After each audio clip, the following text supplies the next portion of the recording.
दोस्तों हाल ही में नेटफ्लिक्स पर एक फिल्म रिलीज हुई है जिसने इसराइलियों की नींदें हराम कर दी हैं। संगीन नताइज की धमकियां और वार्निंग के बावजूद इस फिल्म को रिलीज कर दिया गया है और दुनिया ने इसराइल का वो मकरू चेहरा देख लिया है जिसे मीडिया और फिल्म इंडस्ट्री छुपाती आ रही है।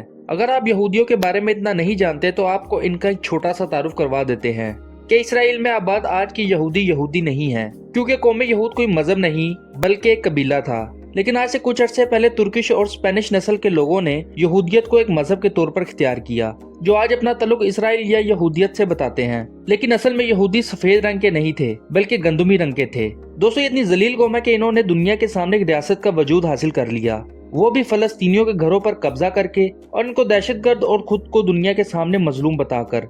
हाल ही में कतर फीफा वर्ल्ड कप में जब भी कोई इसराइली सहाफी किसी अरब शख्स से इंटरव्यू लेना चाहता था तो सब ने मिलकर इनकी बेइज्जती की और किसी भी अरबी शख्स ने इनको इंटरव्यू नहीं दिया, बल्कि ये कहने लगे कि इसराइली जैसी कोई भी रियासत इस दुनिया में मौजूद ही नहीं, जबकि ये तो फलस्तीन है जिस पर तुम लोगों ने कब्जा कर रखा है। यहाँ पर भी इसराइल ने अपने आप को विक्टिम के तौर पर पेश किया और कहा हम तो मुसलमानों के साथ अमन और दोस्ती करना चाहते हैं, मगर ये मुसलमान इनका जवाब इंतहाई नफरत से देते हैं। ये यहूदी वही मुनाफिकत कर रहे हैं जो इन्होंने फलस्तीन वालों के साथ की, इनके बच्चों, औरतों और मर्दों के साथ। लेकिन दोस्तों इस एक फिल्म ने इनकी सारी मुनाफिकत खोल दी और दुनिया को इनका मकरू चेहरा दिखा दिया है। इस फिल्म का नाम फरा है। इस फिल्म को उर्दन की एक अरब फिल्म डायरेक्टर ने तैयार किया है, जिसकी कहानी के अंदर ये दिखाया गया है कि जब 1948 के अंदर इसराइल के क़याम का ऐलान किया गया तो इन फलस्तीनियों को जिन्होंने रहम खाकर इसराइलियों को पनाह दी कि ये बेचारे अपनी औरतों और बच्चों के साथ समंदर और कहां दुनिया में दर बदर भटकेंगे, इन पर रहम खाकर इनको पनाह दी थी। लेकिन जिस चीज की फितरत में ही हो कि इन्होंने डंग मारना है वो अपना काम करके ही छोड़ता है, इसी तरह इसराइलियों ने फलस्तीनियों के साथ किया।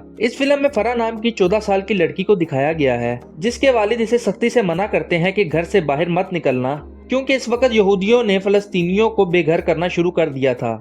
उन्होंने लाखों लोग शहीद किए और कई फलस्तीनियों को बेघर करके खुद आबाद हो गए, जो आज के टाइम में 90% से भी ज्यादा हो गए हैं। इस फिल्म की कहानी में भी यही है कि कितने जुल्म से इन यहूदियों ने फलस्तीनियों को घरों से निकाल दिया और इनके घरों पर कब्जा कर लिया और इनके बच्चों को सालों तक एक ही घर के अंदर अपने ही मुल्क में कैदियों की तरह जिंदगी गुजारनी पड़ी ताकि अपनी जान और माल और इज्जत को बचा सकें। दोस्तों इसराइल ने अपना इमेज जो करोड़ों डॉलर लगाकर इस दुनिया के सामने पेश किया था वो आज इस एक फिल्म से खत्म हो रहा है। पहले ही ये लोग कतर में अरबियों के हाथों जलीलो ख्वार हो रहे हैं और गैर मुस्लिम मुसलमानों के कल्चर से उतना ही मुतासिर हो रहे हैं, और ऊपर से इस फिल्म की रिलीज का वक्त इतना परफेक्ट है कि यहूदियों की जल्दी पर तेल का काम कर रहा है।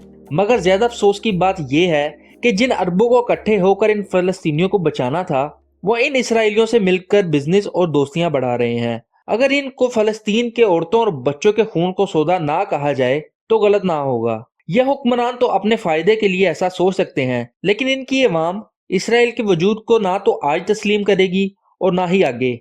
दोस्तों पाकिस्तान एक ऐसा मुल्क है कि जो मर्जी हो जाए इसराइल के वजूद को तस्लीम नहीं करेगा, क्योंकि ये मुल्क इसराइल के वजूद में आने से तकरीबन 1 साल पहले वजूद में आया था। यह इस्लामी दुनिया का वाहिद मुल्क है जो एटॉमिक पावर रखता है, और इस एटॉमिक पावर को आज इसराइल अमेरिका के जरिए, IMF और वर्ल्ड बैंक के जरिए जकड़ कर और कर्जों में दबाकर इन एटॉमिक हथियारों पर कब्जा करना चाहता है। दोस्तों इसराइल ने नेटफ्लिक्स को इस फिल्म की रिलीज करने पर संगीन नताइज की धमकियां भी दी थी, मगर इसके बावजूद नेटफ्लिक्स ने इस फिल्म को रिलीज कर दिया। अब आप ये ना समझें कि नेटफ्लिक्स की मुसलमानों के लिए कोई खास मोहब्बत जाग उठी है, बल्कि सिर्फ और सिर्फ ये पैसे और प्रॉफिट का लालच है कि ये फिल्म इतनी मशहूर हो गई है कि लोग इसको देखना चाहते हैं और सिर्फ ये फिल्म नेटफ्लिक्स पर ही अवेलेबल है, जिससे इनको ही प्रॉफिट है। इससे पहले भी यहूदियों ने एक ईरानी फिल्म डायरेक्टर को शहीद करा दिया था, क्योंकि वो यूसुफ पैगंबर सीरीज के बाद नई फिल्म डॉक्यूमेंट्री बना रहे थे जिसमें बनी इसराइल की मुकम्मल तारीख और असल हकाइक दुनिया के सामने लाना चाहते थे, मगर इसराइल ने एक एजेंडे के तहत इनको शहीद करवा दिया।